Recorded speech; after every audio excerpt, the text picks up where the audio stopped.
Agence Dunia Travel Service ako abibu nyamasegi folike ka nyesi aka sango hiji deumo au munu yedanaya takadaka au ka hiji labeni akechugo nyumana nan tara herela ka segi herela dumunun kay berebereli kay nam mogo be dien fenfena u ba bela jelen kanye donc ambu foku barkada directeur mi to ma no fe no e Amadou Maïgaye ajora jorola nyamogo ya ko fenfen ajora jorola kaniso jamogo la ka mogo berebere ka koto mogo tala mogo te mindo ka nyeira mogo la anyo barade soro dunya la kumukele kono ako ka aw bela jele la dunya silame munu be Mali kono ani munu zigiro beno do diye jamana were umo ka fo sanwere o hiji ni o umura o baraw labe on damne na kaba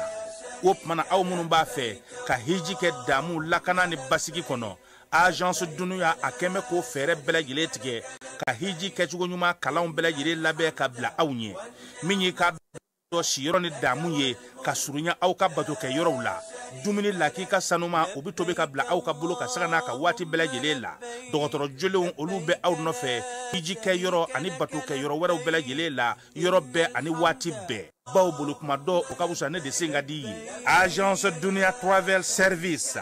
jenyu ankele mimbe aw ka hiji ni aw ka humura ke ka nya ale de do o fana ni aw bɛɛ kunnafoni wɛrɛ ɲini a ye weleli kɛ 66 71 37 24 70 64 99 71 ni aw bɛɛ u ka yɔrɔ ɲini u filɛ ni hippodrome yɛrɛ la immeuble station Soma Yafula Kulukɔrɔ sira da la o fana min y'i k'a dɔn agence Dunia Travel Service ye k'u bɛ dugawu kɛ hiji ni umura kɛcogo ɲuman a n'a musakaw ala k'a nɔgɔya silamɛ bɛɛ lajɛlen ye.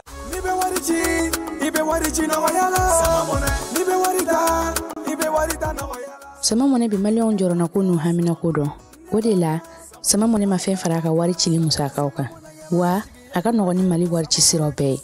amada o made sama mone bi do fara o de kuna wari ka ni wari bonisi awo ni wari bonisi koni awa sani ke o ken sama mone application yi awe wari soro aka compte bonisi la kadam ne credit la abonnement télé fuka tase kurani di saralima ope bonisi soro ni bela naka bonisi buguna doron obse ka yelema aka sama mone konti la kasani wereke na yi walima kata wari jebo anga la sigide no fi oye mone bo yerela aka shifle sisa ni sama mone application télécharger li Play Store walma App Store ka kasoro ko to sebe ni sama mone yi odi kuna warbe augmenter sama mone ireta awo ireta ni yeretai tap stand ni mami ma fe ka wari ci kana Mali kono nogoya la teliya la ani songo damatmeja tap stand ibe ale télécharger ya sa ka ke duguta tono fly ibi ka code promo ke fer ko ye o la mi euro wari duru obedi ma chili o chili tap stand ka wari ci kana Mali kono sonogoya la aya shifla ka galombwanda dugu kɔnɔna sigida dɔ la bɛɛ b'i ci la nka baara o baara kɔfɛ laɲini dɔ bɛ yen laɲini min bɛ kɔlɔsili walima bololabila ko fɔ Fatu filɛ nin ye a bɛ baara kɛ BTP de la a ye baara kura dɔ boloda k'a sɔrɔ a ma ko fɔ EDM mɔgɔw ye o nana ni mun ye kuranfili dɔ tigɛra sigida kelen bɛɛ bilala dibi la Fatu ta ye bololatigɛ dan ye wa a damaja mɔgɔ si la ni Mamadu ye taxi bolila don ka to mobili bolila a ye kuran poto dɔ gosi ka kari a ma boli wa a ye EDMSA ka centre d'appel wele a ka nin kɛwale ɲuman in b'a to ka sara wɛrɛ tɛna bɔ a la Mamadu ye fasoden ɲuman ye wa a jan bɛ bɛɛ ka lakana la nka bɛɛ tɛ nin hakilina ɲuman in sɔrɔ Isa filɛ nin ye a bi ka kɛ komi a bi baara dɔ la k'a sɔrɔ a bɛ ka kofere électrique fil de bɔ ka t'u feere kuranko la fɛn bɛ jate kan ka minɛ an kana kɛ Fatu ni Isa ɲɔgɔn ye an ka kɛ i komi Mamadu n'aw bɛ fɛ ka dingɛsen baaraw kɛ aw bɛ EDMSA ka service wele walasa aw kana tiɲɛni don dugu jukɔrɔ filiw la fasodenw aw kana ɲina ka dantɛmɛ walew kofɔ kuranko ta fan na aw be weleli kɛ 36077 la walima agence edem sa mun ka surun aw la.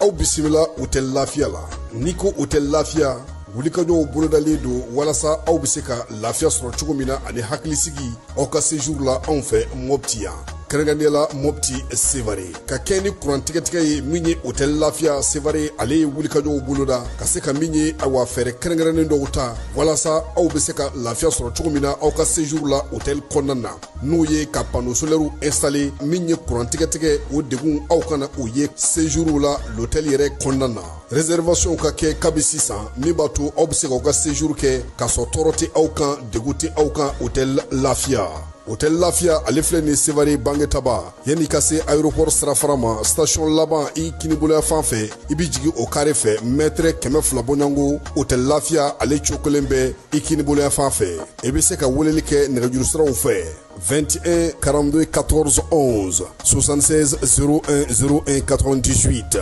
66 78 72 04 hôtel Lafiya référence do.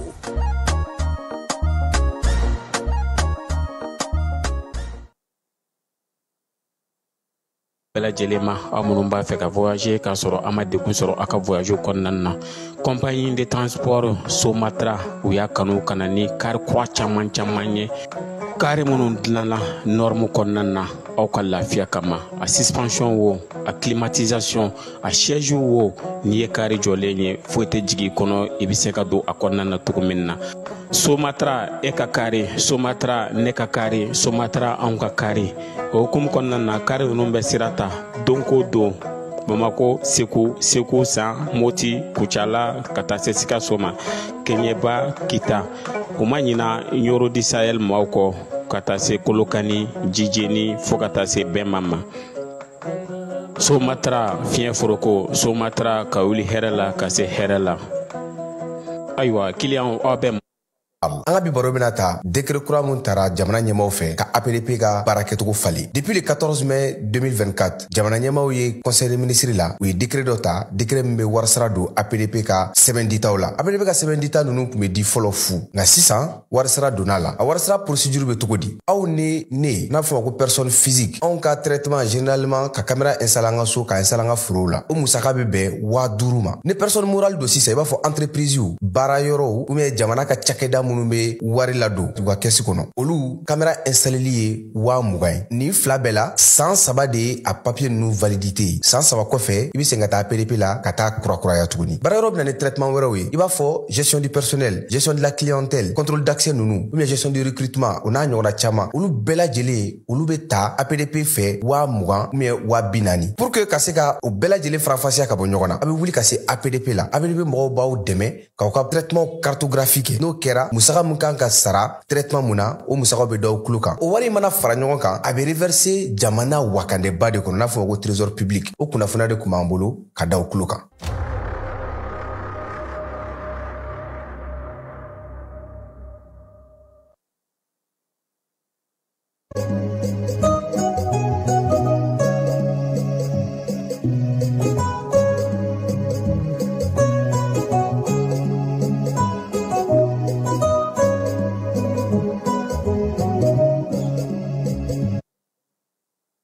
an filɛbaw ni an lamɛnbaw k'aw bɛɛ lajɛlen fo k'aw bɛɛ lajɛlen waleɲuman dɔn maa minnu sɔgɔlen don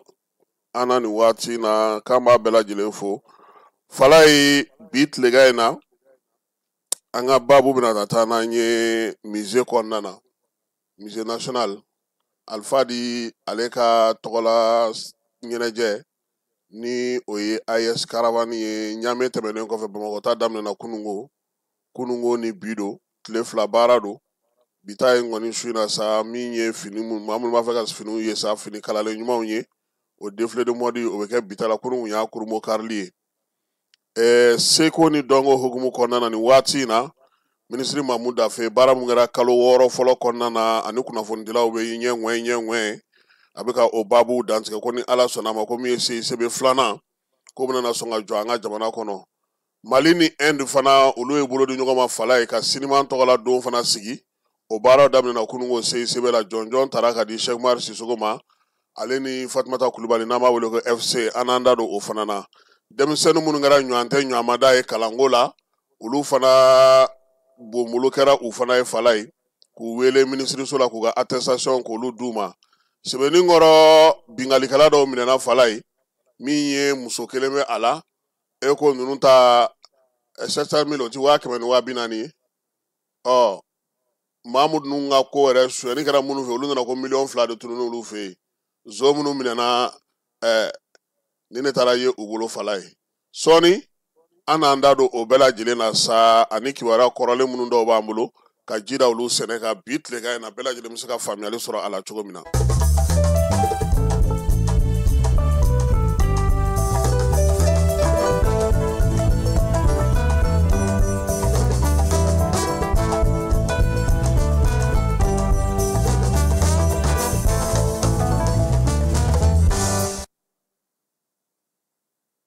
Fala ye bamananw ko ten ko ni ko ma ban kɛli ma a ti ban ɲɛfɔli ma dɛ an ka taa ni ka segin kuma kelen in kan seke maakɔrɔw bɛ min fɔ an ye olu ka kuma ye surukubo de ye n'a bi kɔrɔ a bi jɛ ka taa fɛ janfa min n'a kun taara ka ɲɛsin Mali ma janfa min kɔnɔna na ni Faransi ka service de renseignement maa kelen yera a ko hukumu kɔnɔna na kibaruyaw ni sɛgɛsɛgɛliw ni ɲininiw bɛ ka bɔ ni min ye fala ye ko waleya in kun tɛ to binnen nugu la dɛ a lawulilen don a kama fɛɛrɛw ni dabaliw ni wulikajɔw senfɛ yaasa maa kofɔlen min filɛ nin n'ale kɔni kun nana sa ale tun kan ka na kunnafoniw de ɲini kɛnɛ kan yan ka baaraw sigi sen kan yaasa wulikajɔ min kun bɛna boloda Faransikaw fɛ an ka jamana kɔnɔ an ka wolomasiri taba bɛ se ka kari ɲɔgɔn na cogo min gouvernement bɛ se ka dɛsɛ a ka baaraw la cogo min jatigɛ ani balakacun olu bɛ se ka sigi sen kan cogo min yanni wulikajɔba min yɛrɛ bɛ u bolo k'o sigi sen kan a kɛkunba tun ye min ye maa kofɔlen n'o ye Faransi sɔrɔdasikɛ in ye ale tun bɛna miirinaw ni hakilinaw ta k'olu lajɛ ka kunnafoni jɔnjɔnw k'olu ɲini kibaruya minnu bɛ tali kɛ an ka wolomasiri tabaw ka ɲɛmaaw ka kow la kibaruya minnu bɛ tali kɛ wolomasiri tabaw yɛrɛ u bɛ baara min kɛ an ka maramafɛn minnu b'an bolo olu bɛna sigi sen kan cogo di fɔnkɔɲɔgɔnkɔ bɛ se ka don cogo min wolomasiri tabaw ka ɲɛmaaw ni ɲɔgɔn cɛ maa minnu bɛ yen n'olu bɛ kɛlɛdagaw kɔnɔna ka sigana don olu la kosɛbɛ min ye jatigɛw ye k'olu barika bonya yanni wulikajɔ bɛɛ lajɛlen ka sigi sen kan fala ye koba ɲɛbila o de sen fɛ sa ja kabini nin kamalen cunna anw fɛ yan n'a san kelen nin ye Modibo Kone n'a ka cɛ don ani an ka renseignement maa tɔw da kɛra olu ye sunama kɛ u ye sɛgɛsɛgɛli tɛ sɛgɛsɛgɛli ye jateminɛ tɛ jateminɛ ye maa kofɔlen yɛrɛ a kɔni kun ka labɛnw bɛɛ lajɛlen tun bɛna na taa kimɛ min na kosɛbɛ o ye an ka jamana yɛrɛ kɔnɔna na k'a fɔ ko nin ye fala ye ka maa ye ale jalatigiba ye nin bɛ se ka kɛ ale la cogo di a ti fɛn fɔ k'a fɔ fana ko maa minnu filɛ nin ye n'olu bɛ taa ni ka segin kɛ an ka wolomasiri tabaw ka yɔrɔw la ka jalakili ta ka ɲɛsin olu ma fɔnkɔɲɔgɔnkɔw k'o barika bonya siran ni yira fanga yɛrɛ a ka dɛsɛ k'i jɔ a jɔyɔrɔ la yaasa laɲini min bɛ u bolo k'olu sɔrɔ o bɛɛ n'a ta kamalen a tun bɛ ka kunnafoniw fana ɲini koyi kunnafoni minnu ye wulibaliw ye n'a bɛ se ka olu ta an ka wolomasiri tabaw ka baaraw kɛcogo kan u ye fɛɛrɛ minnu sigi sen kan nin bɛɛ lajɛlen sa k'an kɛ ko Sudan ɲɔgɔnna o baara maa kelen in ale kun nakun ye o ye min ye ko in yɛrɛ laɲini belebeleba tun ye min ye o ye ka jamana yɛrɛ de sigi a sen sabara kɔnɔ fo an ka weleli kɛ k'a fɔ diɲɛmaa ma a ye na a ka na an dɛmɛ n'o tɛ anw dɛsɛra bi an dɛsɛra sini Sudan bɛ cogo min k'an bila o dakun kelen o hukumu kɔnɔna na o janfa ne tun bɛ senna fala ye bamananw ko ten n'i y'i jɔlen janfa na a sigili ɲɛna de o de la sa waleya in ka kɔn ale yɛrɛ sigili sen ka ɲɛ yanni bɔ ka kɛ k'a bɛɛ lajɛlen fɔ tile 2 tile 3 tile 4 ɲɔgɔnna la Faransi kibaruya kɔni tun bɛ ka kibaruya sugu bɛɛ lajɛlen di nka o dama maga min na o ye k'a fɔ ko Faransi maa kelen bɛ yen k'o minɛlen don Bamakɔ kɔnɔna na yan maa si dama suɲɛ k'o fɔ wa n'i dun y'a jateminɛ fala ye waleya min ɲɔgɔnna kɛra Burkinakaw fɛ yen ani Mali ta man jan ɲɔgɔnna koyi Faransi ka cɛdenw m'a minɛ wa u tɛ sɔn ka bɔ ka kuma fiyewu maaw sigilen no ka min kɔnɔ k'u bɛna laseli kɛ laseli tɛna k'u bolo i m'a ye Burkina ta kɛlen Maroc de bilara ko ka taa delili kɛ IB fɛ yen yaasa Faransi ka maa 4 min tun bɛ n'o ye DGC maaw ye u bɛ se ka labila cogo min wa min y'ale Faransi kelen ye a ɲɛ gannen tuma min de la a ka sɔrɔ ka jɔnkala fɔ sa k'a yira k'a fɔ k'ale ka maaw de bɛ Burkinakaw bolo wa k'an filɛ o dakun kelen de la nin ye koyi min ye anw fɛ yan Masiri tabaw u ka ɲɛmaw maa minnu bɛ baara kɛ kɛlɛkɛdagaw la bi u ka basigi n'u ka timinanja n'u ka wulikajɔ ani service de renseignement min b'an bolo o baara kɛcogo ɲuman Modibo Kone n'a ka maaw k'o de y'a to sa min ye lieutenant colonel Yann Christian Bernard Vézilier tɛgɛ taara da ale ka k'a minɛ caw a minɛlen sa sɛgɛsɛgɛliw ni a ka ko bɛɛ lajɛlen y'a yira sa k'a fɔ Falaye mécanicien no armée de l'air la han maa kofɔlen a ye kalan kɛ fo ka taa se colonel Jala ma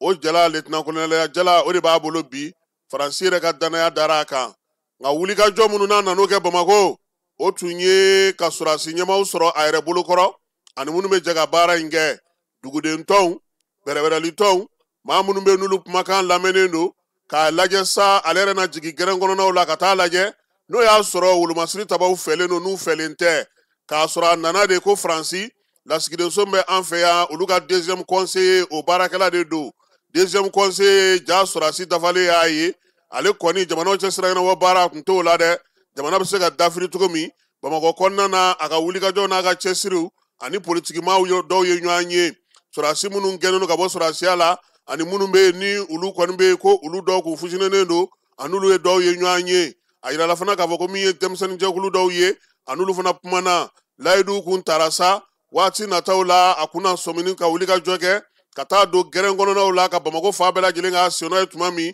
ka sɔrɔ ka kimɛli kɛ bɔ kelen kalama de u ye u dɛn ka sɛbɛn dɔ ci joona k'a yira sa k'a fɔ ko min ye Nɛma Sagara ye ko tɛgɛ daraw kan kibaruyaw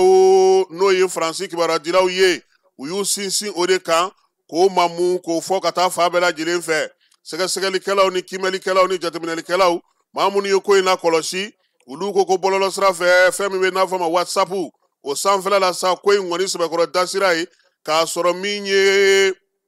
kalo tile 9 n'o ye utu kalo tile 9 ye o de kɛra maa minɛli yɛrɛ o kɔni ko sigisɔ ye sen kan nka kabi utu kalo tile fɔlɔ jan ale kun dalen don ka wulikajɔ kɛ ka ɲɛɲinini kɛ ka sɛgɛsɛgɛliw sigi sen kan nka min ye utu kalo tile 9 Faransi yɛrɛ ka maa kofɔlen y'a dɔn min kɛ k'a fɔ ko bɛ sen na olu de y'u den sa ka sɛbɛn dɔ bila WhatsApp gurupuw kan ka ɲɛfɔli kɛ maaw ye ko Nɛma Sagara minɛna Falaye kunungo Mali télévision ba la ɲɛfɔli min kɛra bɛɛ lajɛlen ye u y'a yira sa k'a fɔ ko min ye Abbas Damele ye ni o ye an ka Wolomasiri taba Mama Falenba de ale minɛna utukalo tile 10 ka kɔn o ɲɛ utukalo tile 7 min ye général Nɛma ye ale fana minɛna nka waleya in kun kɛkun ye min ye o ye ka futinɛ wuli ka balawu wuli ka fɛn fɔ sa yaasa Mali a bɛ se ka segin Faransi ma cogo min o jɛw n'o baaraw de tun bɛ sen na laɲini min filɛ nin n'a balila Falaye k'a bɛ se ka wolo mun na mun kan ka kɛ bi Wolomasiri taba ko yɛlɛma minnu bɛ fanga la bi u ma se sa u ka taabolo falen wa min ye yɛlɛmaw ye u k'olu lajɛ wa u k'a lajɛ maa minnu ye maliden ɲɛnamaw ye maliden sɛbɛlamaw maa minnu bɛ se ka baara kɛ o diinɛ ni ŋaniya la n'o caman bɛ jamana in kɔnɔ u k'olu bila baaraw la cɛsiri ni wulikajɔ taabolo kura o ka sigi sen kan ko sabula Falaye kojugu ye maa karamɔgɔ fana ye dɛ.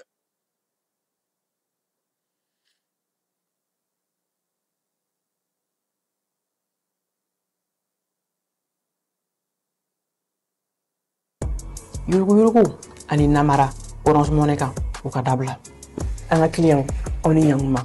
yurugu yi tiɲɛ don wa a kɛbagaw u yɛlɛma bolo fɛnɛ ka ca bi an da bɛna don suguya wɛrɛ la k'o fɔ aw ɲɛna bi ta in ale bɛ jeu et pari de kan jeu et pari o ye mun ye o ye bɔlɔlɔkan ɲɛnajɛ dɔ ye ni olu bɛ kunnafoni ci aw ma aw ka téléphone na ni o ye message ye e mɔgɔ n'i y'o kunnafoni sɔrɔ i ka message la ni e b'a dɔn o waleya in i m'a laɲini i kana i ka gorolakɔli don k'a valider ayi barisa Orange Money tɛna mɔgɔ si wele jouer okumu kɔnɔna la n'o ye ɲɛnajɛ ye k'a fɔ k'i gagnera k'i k'a confirmer n'i ka Orange Money code secret ayi Orange Money ka baara to ye a y'a hakili to aw yɛrɛ la a y'a to an ka se ka aw lakana cogo di ni aw ka gorolakɔli ni a tolen kuru la Orange Money bien aw de kama Orange Money bien aw ka dongo do lakana na o de kama ante sɛgɛ ante ɲinɛ ka video kɛ video min b'a to aw bɛ se ka kisi ni waleya jugu ma cogo min na k'a ɲini aw fɛ tuguni ni video in a y'a cari ko ɲuman na pour que ne an bɛɛ bɛ se ka kisi waleya jugu ma cogo min na fo ka se ka jɛnsɛ ka bɔ an ka jamana kɔnɔ o de kun do aw ni ci. Falai an bɛ to wolomasiri sabaw ka gunga halisa o bɛ komi na o ma ban ni waati laban in na min ye an ka kɛlɛdagaw kɔnɔna na kɛrɛnkɛrɛnnenya la sa kalanw bɛ ka kɛ yɔrɔ minnu na n'o ye sɔrɔdasiw ka kalankɛyɔrɔw ye kalanden minnu bɛ yen sa n'olu tun bɛ an ka kɛlɛ marabolo 6nan kɔnɔna na maa 1444 Falai olu de bɔra u bɛna fara wolomasiri tabaw ka cɛdenw kan koyi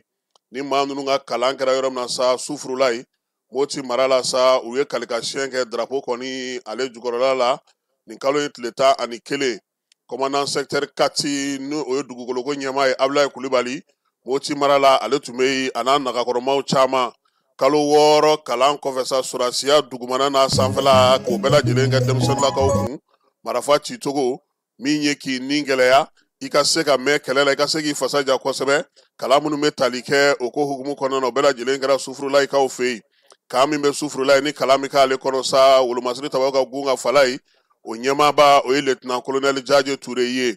Jaje ko denmisɛn minnu filɛ nin ye ko kɛrɛnkɛrɛnnenya la fɛn mun bɛ nin kɔni n'o ye jamana yɛrɛ taabolo ye o ɲɛfɔriw ye sɔrɔdasi kalan yɛrɛ tɛ taa fɛn minnu kɔ duguma fo sanfɛ o bɛɛ lajɛlen ɲɛfɔriw ye a y'a yira fana k'a fɔ ko ninnu kɔni dɔnniya kuraw fana nana d'u ma sabula bi Mali a bɛ taabolo kura min na ka kɛ ni bamajawale ni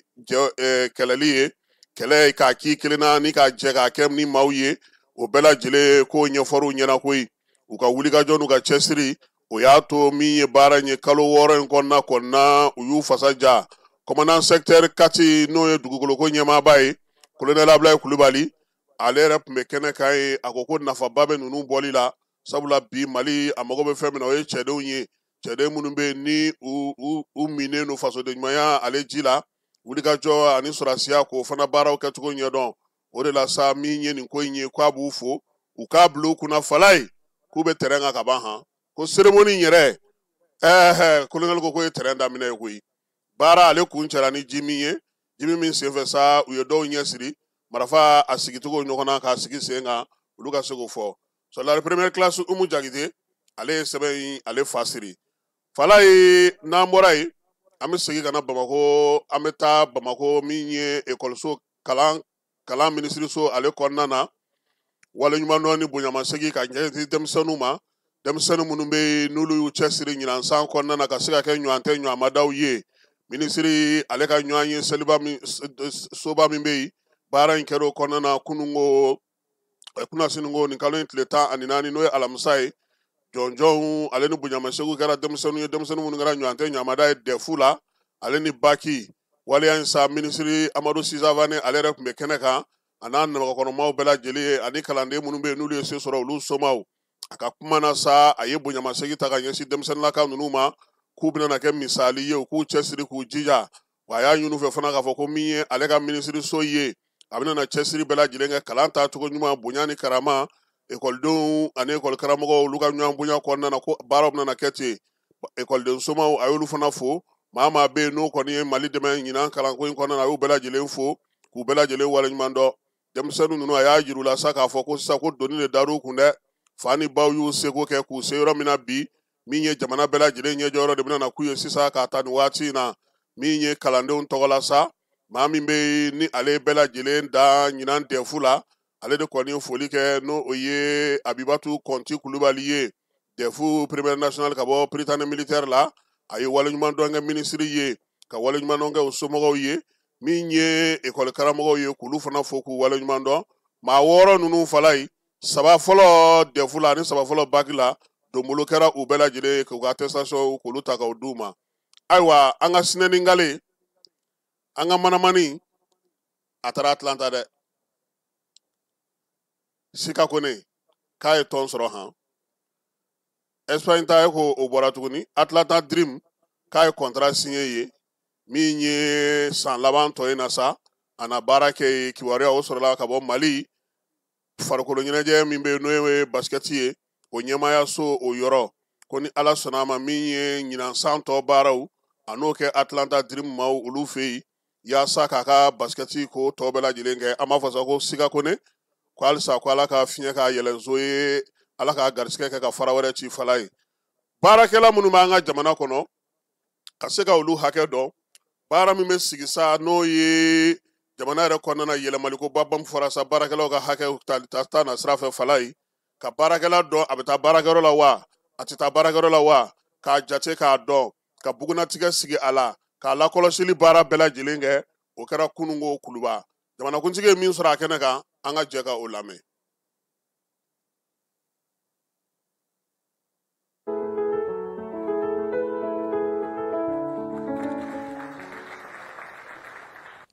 Donc an bɛ foli bila premier ministre la gouvernement membre la ni ministre de la refondation ani an ka jamanaden minnu ye nin baara kɛ n'olu tun bɛ commission technique la an bɛ foli bila la nin baara min kelen filɛ sabula da ka jamanadenw ka laɲiniba kun don jateminɛ kɛra k'a fɔ nafolo min bɛ bɔ Mali fonctionnaire tɔgɔ la minnu bɛ collectivité territoriale ani fonction publique la nafolo min bɔ u tɔgɔ la jateminɛ kɛra fo ka jateminɛ kɛ n'a sɔrɔ wari a mɔgɔw b'a sɔrɔ u n'a sɔrɔ mɔgɔw yɛrɛ bɛ yen sabula da kan fɛn damadɔni jateminɛ la i t'a sɔrɔ dɔw la mɔgɔw sara mais hali bi u ka saraw bɛ ka bɔ donc mɔgɔ wɛrɛ b'o saraw ta k'o dun i t'a sɔrɔ mɔgɔ dɔw fana bɛ yen u bɛ sara sɔrɔ yɔrɔ fila yɔrɔ saba bɛɛ la dɔw b'a sɔrɔ fonction publique la u b'a sɔrɔ fana collectivité territoriale la donc bɛɛ jateminɛ kɛra donc a fɔra ko ka sɛgɛsɛgɛli kɛ sisan mun b'a to wari min bɛ bɔ olu baarakɛlaw tɔgɔ la n'a sɔrɔ wari bɛ se a seyɔrɔ la n'a tɛ se a seyɔrɔ la k'a sɛgɛsɛgɛ sabula da ko bɛɛ bɛ kɛ ka jamana maracogo ɲuman ko bila sen kan ani ka yuruguyurugu kɛlɛ donc an bɛ foli bila an ka jamanadenw na minnu ye nin baara kɛ sabula da kan a baara kun fɔlɔ an bɛ fɛ ka baara daminɛ tuma min na a kun ka kɛ mɔgɔ wɛrɛw fɛ a bɛ se ka kɛ olu tun tɛ maliyɛnw yɛrɛ ye mais a jateminɛ kɛra a wari tun bɛ bɛn musaka min bɛ bɛn fɔlɔ min ma o tun bɛ taa miliyari 4-6 fo ka se miliyari 9 ma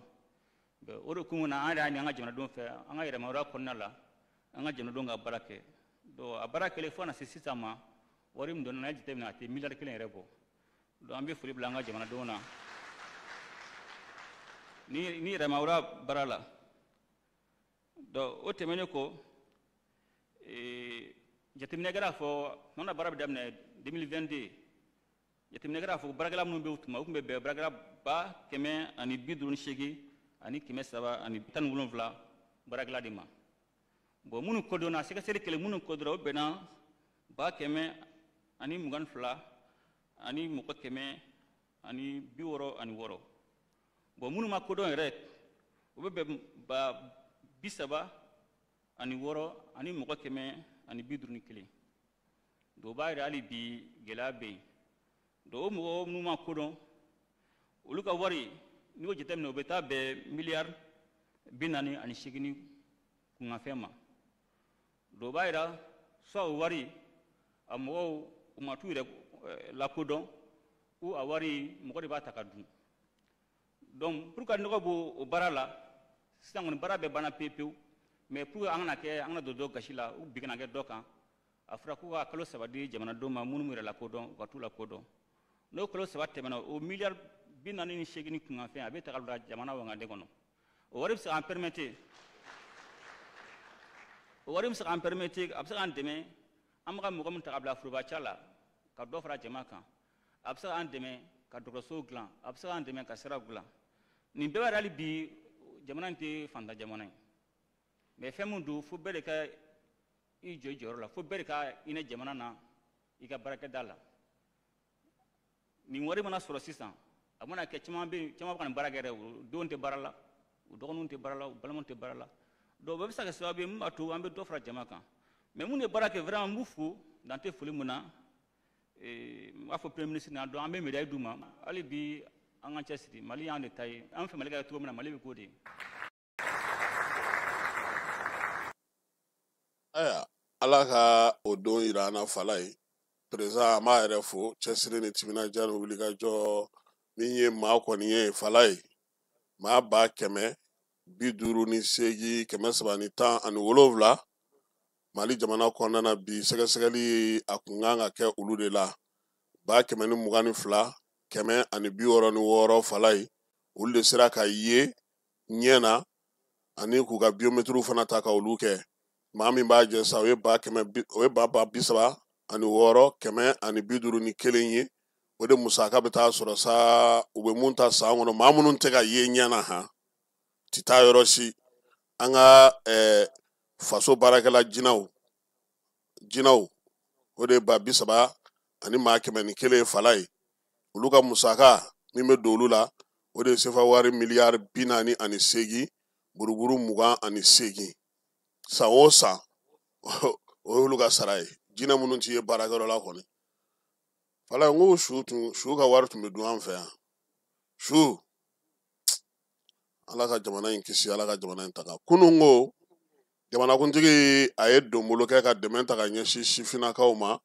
Sifinnakaw ka baara min bɛ yen sa n'o ye ɲɔgɔndan ye. Ɲɔgɔndan min ne ka sigida ne ka fasoko minisiri min bɛ sifinw kunna ale de y'o baara sigi sen kan yaasa ka se ka olu kɔkɔrɔma don k'u dɛmɛ ni minɛnw ye. Siman tɔni 1000 président y'o di. Min ye mulu min bɛ kɛ ka siman biriki dilan o 30 a y'o di n'o ye dali mulu ye. Bétonnière cɛncɛn nɔnina k'a fɔ siman nɔnina a y'o fana bétonnière 10 o di u ma. Ale ni cɛncɛn caman fana o fana taara ka di u ma k'u k'o kɛ k'u boloma dɛmɛ sa yaasa baara min bɛ sigilen filɛ sen kan minisiri fɛ a baara bɛ se ka taa ɲɛ cogo min na sifinnakaw fana ka wuli k'u jɔ k'u cɛsiri kosɛbɛ yaasa baara min kalifalen filɛ o la nin ye sigida ɲɛta ne ka fasoko a kana da dala kuma o ma. Fala ye an bɛ taa Keɲebakaw fɛ yen kɛrɛnkɛrɛnnenya la Dabiya commune kɔnɔna na bi maa min bɛ yen n'o kɛlen don ka bila maire jɔyɔrɔ la n'a bɛ fɔ o ma ko gestionnaire d'affaires courantes o ye Fasambu Keyita ye. Fasambu Keyita ale ko min kɛra Dabiya ka kɔrɔ k'o tɛ to ten na tuguni. Fala ye ko min ye Dabiya commune ye Dabiyadenw de ta don Dabiyakaw de ta don n'olu ye min fɔ ale na baara kɛ ten sabula ale ye kalama ta k'ale sigi. Ale ye gestionnaire affaires courantes ye min ka wulikajɔ bɛɛ lajɛlen bɛnnen don fasodenw ka laɲini ma. Dabiya mairie o bɛ dabolo min na bi Fala ye o kama sa min ye Fasamu ye a n'a ka cɛdenw u ko k'u b'a daminɛ o la fɔlɔ. Mairie de filɛ nin ye Fala ye nin ye Dabiya mairie de ye bi. Mairie min ni u ye a bila chantier la koyi a bɛna na kurakuraya k'a dilan k'a ɲɛ yaasa ka o baaraw bɛɛ lajɛlen sigi sen kan k'a kɛ nin ye. U y'a yira sa ko ntɛnɛn u bɛna na baaraw nun don ni baara kɛ n'o ye k'a kɛ étage ye ta n'o ye mairie kura ye. O baara o hukumu kɔnɔna na maa minnu y'u dɛmɛ ani u ka duguden minnu ka miirina bɛɛ nin ko in bɛɛ lajɛlen na ani Dabiya bɛɛ lajɛlen k'u kan ka bɔ ntɛnɛndon ka taa min ye mairie kura o baaraw daminɛ. Fɛɛrɛ minnu fana sigilen don nin waati na Fasambu Keyita fɛ a n'a ka cɛdenw o bɛna na tali kɛ dugudenw yɛrɛ bɛ se ka lafiya cogo di. Jamana nafa min bɛ sɔrɔ u ka commune kɔnɔna na u bɛ se ka olu yɛrɛ lafasa cogo di. Kɛnɛyako ta nasira la min ye jiko ta nasira la. Fala ye ale ni kalanko ta nasira la wulikajɔw olu bɛ sen na. An b'a fɔ n'Ala sɔnna ma fɛn o fɛn mana bɔ baara in na ntɛnɛn nata a tɛna dogo maa la jani ale sanfɛ. Super coupe général d'armée Asimi tako 5nan kunun ko premier ministre ale ye o senna ɲɛ fɔlɔ di Fala ye. Général division Ablaye Mayiga a n'a minisiri tɔɲɔgɔnw olu bɛɛ lajɛlen tun bɛ kɛnɛ kan yen n'o ye gouvernement maaw ye ka taa se farikolo ɲɛnajɛ minisiri ma maa minnu bɛ yen ni olu yɛrɛ kɛlen don ka kupu in sigi sen kan n'o ye Sheikh Mamadu Sherifu Tunkara n'a ka cɛdenw ye ko tako 5nan in Fala ye a balontanw bɛɛ lajɛlen kɔni e ko équipe 23 tɛ wa min ye équipe 23 in olu bɔyɔrɔ filɛ nin ye Fala ye an ka marabolo bɛɛ lajɛlen n'o ye marabolo 19 ye olu bɛɛ lajɛlen ka équipe kelen kelen bɛ a la ka fara Bamako kan o tɛ 20 ye présidence ka kelen gouvernement ka kelen ani CNT ka kelen o de ye équipe 23 ye. Dulati ninnu bɛɛ lajɛlen kɔni kan ka bɛn sa dulati 60 ni kɔ ma a bɛɛ lajɛlen bɛna na taa Mamadu Konate ale ni Sadu Wɛnzɛn Kulubali o kɔnɔna na kunun ko tulon daminɛ na sa présidence ale kɔni ye se sɔrɔ Kidali kan 1 ani 0 bi fana dulati 2 bɛ yen n'Ala sɔnna ma n'olu jaabi kɛra min ye sini kibaruyaw la an na o da maaw tulo kan. Sɛbɛnnikɔrɔkaw fɛ yen polisilakaw olu ye wulikajɔ o boloda ye Fala ye dugudenw n'u bolominɛw bɛ se ka lakana cogo min sɛbɛnni kɔrɔ polisiso n'o o ɲɛmaa ye commissaire divisionnaire Boubacar Sanogo ye a n'a ka danga n'o ye commissaire de police Sulemani Sise ye olu ye sɛgɛsɛgɛliw boloda utukalo tile 12 o taara bɔ maa 3 olu minɛli la muso kelen o bɛ maa 3 in na fala ye ko ninnu bolo tɛ bin ka wuli dɛ n'u y'i ye u kɔni u bɛ bingali u b'o de ɲɛdɔn ni ko bɛɛ lajɛlen ye polisi Sanogo ale kɔni n'a ka brigade maaw timinandiya ni wulikajɔ sababu la sa min ye masa Solo ye Sulemani Sise olu bɛɛ lajɛlen sa u y'a yira sa k'a fɔ ko nin ko in tɛ se ka se to n'a tɛ nkoyi ni maa sɛbɛ tɛ se ka su ni tile tigɛ maaw la k'u to yen ten ko foyi tɛ bɔ a la fala ye o la sa brigade ale wulila k'u nɔbɔ koyi maa 3 in minɛlen wulikajɔ senfɛ a taara sɔrɔ marifa b'u bolo marifa min fala ye mugukisɛ b'a la dɛ munition o fana minɛn'u bolo téléphone portable ka taa se sefa wari 140,000 700,000 o taara ye u kun fala ye ale ni minɛn wɛrɛw min ye waleya in ye polisilakaw y'a yira sa k'a fɔ ko min ye balima 2 ye olu de kɔni nana ka na kɔfɔli kɛ u fɛ yen ko bin taara kɛ olu ka sefa wari 2,000,000 ta olu fɛ yen téléphone portable 2 n'o ye iPhone ye u taara ni o fana ye maa minnu ye bingali in kɛ sa u ye 5 don fiɲɛ na sɛgɛsɛgɛliw bolo dara sa ka fa bɛɛ lajɛlen mɔmɔ i b'a dɔn k'a fɔ ko min ye Sanogo ye ale tɛ tulonkɛla nin ko ninnu na sɛbɛnni kɔrɔ n'a lamini bɛɛ lajɛlen bɛ se ka an seereya o la sa a ka brigade a y'olu bila k'u ka ɲinini kɛ koyi ɲinini de senfɛ sa u taara ni maa ninnu minɛ kɛrɛnkɛrɛnnenya la sɛbɛnni kɔrɔ u b'a fɔ yɛrɛ ma sa ko Dramanibugu u taara u minɛ yen u minɛlen sa u ye u ka sokɔnɔna bɛɛ lajɛlen mɔmɔ pistolet mitrailleuse ale ni marifakisɛ ni téléphone portable ka taa fara sefa wari 600,000 francs kan 120,000 ale ni sɛgɛsɛgɛliw fana senfɛ fala ye 20,000 kun bɛ dɔ fana kun tuguni dɛ a ma kɛ 140,000 ye sa wa min fɔra kuma daminɛ na a sɔrɔ cogo de ye nin ye min ye polisilakaw ye u ye sɛgɛsɛgɛli boloda sa ka fa bɛɛ lajɛlen lajɛ sa nin ko ninnu pantalon kɔnɔna ja pantalon 2-3 bɛ dɔw la fala ye n'u ye fini jukɔrɔ finiw taara ka taa fɛnw bila fo dogo yɔrɔ bɛɛ lajɛlen na polisiw u y'u tɛgɛ da u kan k'u maa minnu minɛna sa u bugunatigɛ o ye Oka ale san 19 ye MD o ye san 26 ye AK o ye san 18 ye Ashiti Yanga ye maa minnu don sa kɔni a yɛrɛ k'a fɔ k'u tɛgɛ tɛ bin ka wuli wa min ye bingali caman ye u y'o kɛ Bamakɔ ale ni Laginɛ sira o kan kosɛbɛ koyi wa min ye waleya in bɛɛ lajɛlen sɛgɛsɛgɛli kɛlen ka ban u y'u ta sa ka t'u di min ye tribunal tigilamaaw ma u na taa ɲɛfɔli kɛ waleya in min ye Sanogo ye a n'a ka cɛdenw sa u ko k'olu kɔni bɛ baara kɛ timinandiya ni wulikajɔ cɛsiri kɔnɔna na bingaliw ni banbanciwalew bɛ se ka ban cogo min na ka kɛ ni polisi directeur ba n'o ye contrôleur général de police Yusu Kone ale ni u ka ministre u ka ko ɲɛfɔ cogo ni baara kɛcogo ɲuman na n'o ye général Dawudi ye polisi bɛ sɛbɛnni kɔrɔ ko k'u fo k'u waleɲuman dɔn baara kɛcogo ɲuman na u n'u ka cɛdenw bɛɛ lajɛlen wa u y'a ɲini dugudenw fɛ fala ye u k'u hakili sigi maa bɛ yen k'o bɛ baara kɛ wolomasiri tabaw ka gun kan u ka jɛ ka baara kɛ n'u ye ka kunnafoni ɲɛnama d'u ma yaasa u yɛrɛ ka basigi o bɛ se ka sɔrɔ cogo min na polisi direction na maa min ye sɛbɛn bila ka na o ye commissaire Boubacar Berté an b'a yɛrɛ fana fo nin waati in na polisi maaw u ka sɛbɛnw a bɔ ale de yɔrɔ direction nationale la seko ni dɔnko kɛnɛ an bɛ taa ale kan sisan kunungo Bamakɔ CICB kɔnɔna na kunun juma festival belebeleba sa o sigira sen ka jabɔ ko taa na sira fɛ fala ye Mali ni Hindu jamana ayiwa fala an ye Hindu film caman lajɛ dɛ e ma dɔn ka film lajɛ ani commando ninnu olu Hindu dɛ u ka film bɛɛ lajɛlen bɛ dilan anglais de fɛ yen sisan k'u ni an ka jamana de bɛna n'a bolo di ɲɔgɔn ma sa u ka lasigiden b'an fɛ yan ale de taara bɔ ministre Mamu Dafe ye k'u bɛ se ka mun baara kɛ Hindu bɛ se film duman dilan min na dɛ k'u n'an ka mɔgɔw ka jɛ k'o kɛ sinimabɔlaw fana ka jɛkulu b'an fɛ yan n'o ye fɛnɛ kami ye olu ni ministre so ni Hindu ka lasigiden so b'an fɛ yan olu de filɛ nin ye ka fɛɛrɛ kɛnɛ sigi o hukumu kɔnɔna na sa ministre ale ka secrétaire général n'o ye Mahamadu Kumbuna Jara ye ale tun bɛ kɛnɛ kan ye ministre tɔgɔ la min ye jamana fila in ka bolo di ɲɔgɔn ma hukumu kɔnɔna na o fana ka lasigiden tun bɛ yan baara ninnu bɛɛ lajɛlen bɛ tali kɛ hukumu min kɔnɔna na o ye ɲinan san min kɛra seko ni dɔnko san ye baara kurumbo karili la sa o kɔni ye jɔnjɔn dɔ di k'a kɛ waleɲuman dɔn ye ka ɲɛsin Cheikh Umar Sissoco ma ale yɛrɛ tun bɛ kɛnɛ kan ye min ye Fatumata Kulubali n'an b'a wele ko FC jɔnjɔn dɔ dira ale fana ma min ye ɲɔgɔndan dɔ fana kɛra denmisɛnninlakaw ni ɲɔgɔn cɛ jabɔ ta sira fana fɛ Falayi u ye donbolo kɛ olu fana ye o fana jaabi bɔra tile 3 in kɔnɔna na sa min ye festival in ye o kɔni n'i b'a fɛ ka Hindu film dumanw ye Falayi i senfa ko i ka taa nin kɛnɛ in kan ye wa min ye jabɔlaw ye fana Hindu ni Mali u n'aw sigi ka kuma baaraw bɛ se ka kɛ cogo min na kuma tɛ nin waati in na Mali yɛrɛ fana ka jabɔlaw kɛlen don ka ja ko ninkura ka fiyɛ la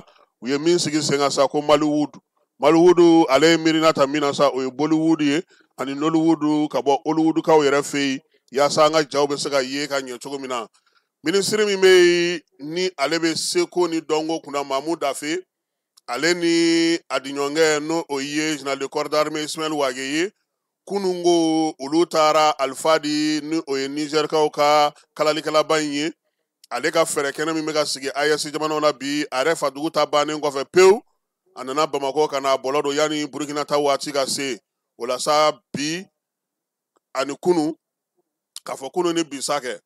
baara min na kɛ Bamako musée kɔnɔna na a dayɛlɛli kɛnɛ kan sa lasigiden minnu b'an ka jamana kɔnɔ n'o ye UNESCO ta ye ka taa fara seko ni dɔnko tigilamaw kan minisiri 2 ninnu bɛɛ lajɛlen maa bɛ yen n'o bɛ seko ni dɔnko hukumu kɔnɔna na bɛɛ nana yaasa Alfadi bɛ se ka senkɔrɔma don cogo min na Famara Berté ale ye min sɔrɔ an ka jɛ k'o filɛ. Lancer les activités de cette édition de la caravane Alfadi intermalienne, j'allais dire en terre de l'AES. Mamu Dafe ka ni yamaruya kan ne kɛra ka kɛnɛ in baaraw daminɛ kɛnɛ mun sigira bɛn ni keleya ɲinini sira fɛ farafinna AES jamanaw bɛɛ lajɛlen a ka ja diɲɛ bɛɛ kɔnɔ ko caravane Alfadi pour la paix Niger ka den mɔdi dɔnbagaba Alfadi ye mun sigi sen kan kɛnɛ belebeleba in ɲɛmaya kun bɛ an ka jamana minisiri 2 bolo seko ni dɔnko minisiri ka fara bɛn cɛfɔ ni kanbɛn minisiri kan général Wage ani Mamu Dafe bɛɛ lajɛlen ni hakilina in fɔ ka tare bawo ko malidenw bɛ ka bɛn ni keleya mun ɲini o misali bɛ kɛnɛ in kan ni Mali siya bɛɛ lajɛlen maaw faralen ɲɔgɔn kan ka sabu kɛ seko ni dɔnko ye ka fara an kɛrɛfɛ jamana wɛrɛw kan arabu jamanaw ani diɲɛsiri naani tɔnba mun ka caw ɲɛsin bɛ seko ni dɔnko ni kalanko ma UNESCO ni mɔdi yɛrɛ tɛ bɛn tɛ parce que bɛn fɔlɔ ye jumɛn ye a sigilen don adamadenya kan adamadenya yɛrɛ pour que a ka dɔn fo k'a sɔrɔ i ye labɛn dɔ kɛ a bɛ dɔn i ka identité min ye n'i ye maraka ye i b'a dɔn a ka marakafiniw fɛ n'i ye dɔgɔnɔ ye a bɛ dɔn a ka dɔgɔnɔfiniw fɛ mais n'i ye mɔgɔ dɔ ye sa ni fini foyi t'a la a bɛ bɔ mɔgɔya la a bɛ kɛ fɛn wɛrɛ ye n'u ma fɔ fatɔ don donc hakili t'a la donc o kosɔn adamadenw de bɛ bɛn donc an b'a la ka na ni hakilina ye créateur de mode bɛ se ka kuma caman fɔ création kɔnɔna la a fɔli ka gɛlɛn da la donc an b'a yira k'a fɔ n'an ma bɛn adamadenya tɛ yen. Le nord du Mali n'i y'o fɔ mɔgɔ caman bɛ siran bɔ ne yɛrɛ bɛ Mopti mana fɔ mɔgɔw b'a fɔ i tɛ se ka taga Mopti mais ne bɛ min na sisan caravane ni a nafa bɛ se ka kɛ min ye Mali ethnie caman bɛ yan nɔ et surtout Touareg minnu bɛ yan nɔ ou image wɛrɛ bɛ d'u ma ça montre que on est riche en culture et que ni caravane ni a ye Mali ethnie caman fara ɲɔgɔn kan. Ministre de la Culture et puis ministre de la Paix et de la Réconciliation. Et puis beaucoup aussi d'autorités. On a vu beaucoup de différentes cultures, beaucoup de différentes personnes aussi, des hommes, des femmes. Et je pense qu'un événement comme ça, c'est très très important pour le développement durable d'un pays et parce que ça montre la cohésion sociale et le vivre ensemble. Oui, lafiya. N'i y'a min bɛ baara kɛ, n'i y'a min bɛ hakili ja ka bon, n'i y'a mɛn i bɛ taa i yɛrɛ diɲɛ na, o bɛ kɛ lafiya la. Ni lafiya tɛ foyi tɛ kɛ. An ye artisan ye, an bɛ sigi Mali la, an bɛ taa jamanaw bɛɛ la. Ni paix tɛ a bɛ se ka kɛ. An b'aw lɔrina k'a fɔ nin kɛnɛ in kan fɔlisenw dɔnsenw an ka jamana kɔrɔyanfan maaw ka fɔliw ka fara dɔgɔnɔdɔn ni dɔgɔnɔfɔliw olu kɛra ka maaw lanisɔndiya ka maaw sewa kosɛbɛ minisiri minnu tun bɛ kɛnɛ kan u ka sɔrɔ ka taa munumunu salo kɛ ka an ka bolola baarakɛlaw ka baarabaw lajɛ exposition tableau peinture n'a ɲɔngo.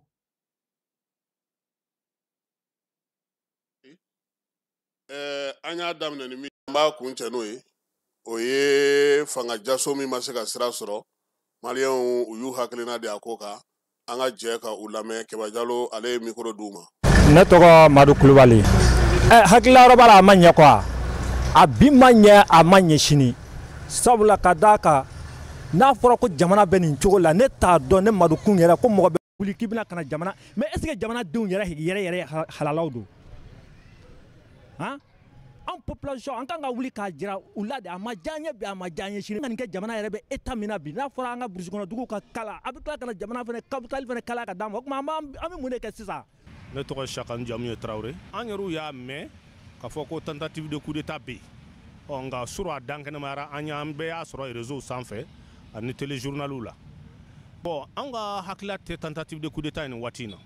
an yɛrɛ ka hakilila ta ye kɔrɔlen jango nin waati nin t'a kuma ye nin ma bɛn anw ma bi a ma bɛn anw ma sini an ka laɲini tɛ an b'a fɛ an ka jamana a ka to an bolo a ka d'an ye cogo min na an k'an sago k'an ka jamana ko la mais coup d'état ko in an sago tɛ bi an sago tɛ sini an n'u diɲɛ tɛ wa an t'u fɛ ala sago i sago. ne tɔgɔ Tumani Kulubali mɔgɔ ninnu bilayɔrɔ wɛrɛ kana ɲin'u la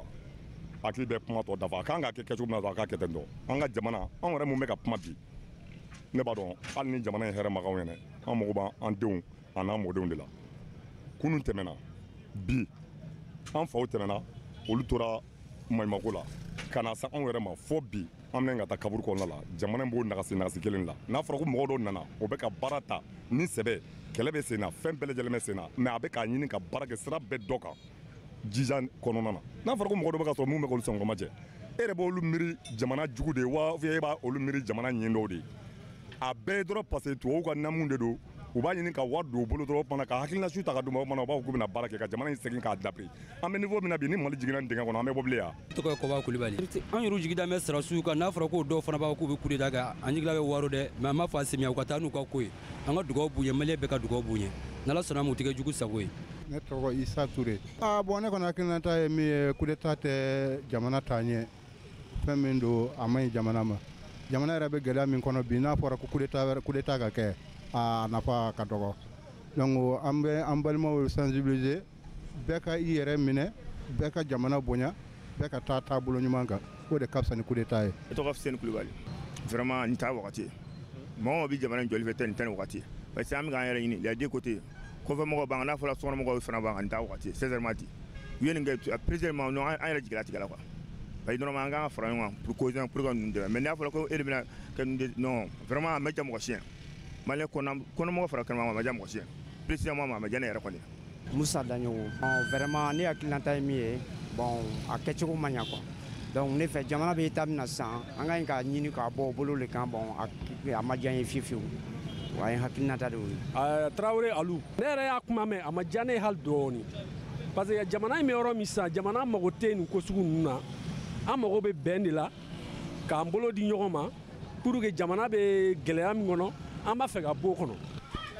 nin wagati nin ka gɛlɛn nin wagati nin ko in na nin wagati na dɛ an bɛ taa sira min kan nin ni kɔni ni ne ɲininka maliyɛn jɔ 100 o 100 sira in jɛlen don mɔgɔ caman bolo a bɛ se ka dɔw bolo a nɔgɔlen don mais ne bolo sira in jɛlen don mɔgɔ caman bolo kɛrɛnkɛrɛnnenya ne yɛrɛ b'o la ne kɔni ne ma fili sira in na bon hali ni olu tun ye fili ye sira la a tɛ se coup d'état ma o aw de bɛ sanfɛ a ye sigi a ka kuma a bɛ sira jɛlen min ta ka fara sira in kan pour que sira in tɔ ka jɛ ne kɔni bolo o de cɛ tun ka ɲi n'a ma ɲɛ ko tɛgɛ dar'u kan fɛn o fɛn bɛna bɔ a ko la a kana dogo jamanadenw na an bɛ tilennenya de fɛ i b'a fɔ ko ko an k'an tilen cogo min na loi caman bɛ yen maliyɛnw an jɛnna n'a ye tilennenya de kama olu min fana ɲɛmɔgɔ ye k'u tilen an ka taa n'o tilennenya ye an ka baara kɛ n'o tilennenya ye ni kunkun n'a ɲɛɲɛ a kana dogo an na n'a ma dogo an na a bɛ fanga d'u ka fanga la a bɛ barika d'u ka fanga la mais n'a dugura an na a bɛ na ni ɲugu dɔ ye jamanaden ni faama cɛ o tɛ fɛn ɲuman ye. bon nin ko in na an bɛ y'a ŋununu kuma bɛ i n'a fɔ a y'a mɛn cogo min na mais an kun ma se ka kala kelen turu a kan quoi mais fɔ suro an yɛrɛ y'a ye jamana ɲɛmɔgɔw bɔra ka déclaration kɛ bon vraiment o la an sɔrɔla ka da la mais ne bɛ n yɛrɛ ɲininka minnu b'a fɛ ka coup d'état kɛ n'u tun ye coup d'état kɛ u tun bɛ bɔ ka mun de fɔ jamana kɔnɔdenw ye ne bɛ n yɛrɛ ɲininka yen fɔlɔ kelen filanan ye mun ye ne b'a ɲini ɲɛmɔgɔw fɛ sécurité bɛ halisa mais u ka dɔ fara sécurité kan kɛlɛ in a ka continuer pour que kɛlɛ in kana se ka jɔ parce que ala k'an kisi k'an n'a cɛ danga ne ninnu ka ko in kun ye réussi la vraiment o kun ye Mali seginne ye kɔ ni fɛn ye fɛn min an tun tɛ se k'a fɔ a dan na quoi vraiment ko in kɔni a balila ne la fo ka taa fɔ a balila la kɛrɛnkɛrɛnnenya la o bɛ k'an ka musokɔrɔba min tɔgɔ fɔ a la vraiment ni kun y'a bila ne kunna k'a fɔ k'o bɛna ye nin ko in kɔnɔna la vraiment ko in a balila ne la fo ka taa fɔ a balila ne la wallahi ni ne kun b'a mɛn ɲɛmɔgɔw yɛrɛ da ne kun ma da ko in na n kun ma sigi n'a ye mais ɲɛnamaya ko don fɛn bɛɛ bɛ se ka kɛ surtout maliko in na fɛn bɛɛ bɛ se ka kɛ donc ne kɔni bɛ min fɔ ɲɛmɔgɔw ɲɛna ka gɛlɛya toujours u k'u hakili t'u yɛrɛ la u ka jamana in sécurité tɔ bonya halisa fo ka taa fɔ sécurité bonyana kɛrɛnkɛrɛnnenya la olu yɛrɛ dama ni ɲɔgɔn cɛ parce que toujours n'i y'a mɛn ko défaite bɛna fanga in kɔnɔna la dɔrɔn a bɛ bɔ olu yɛrɛ dama ni ɲɔgɔn cɛ. Falai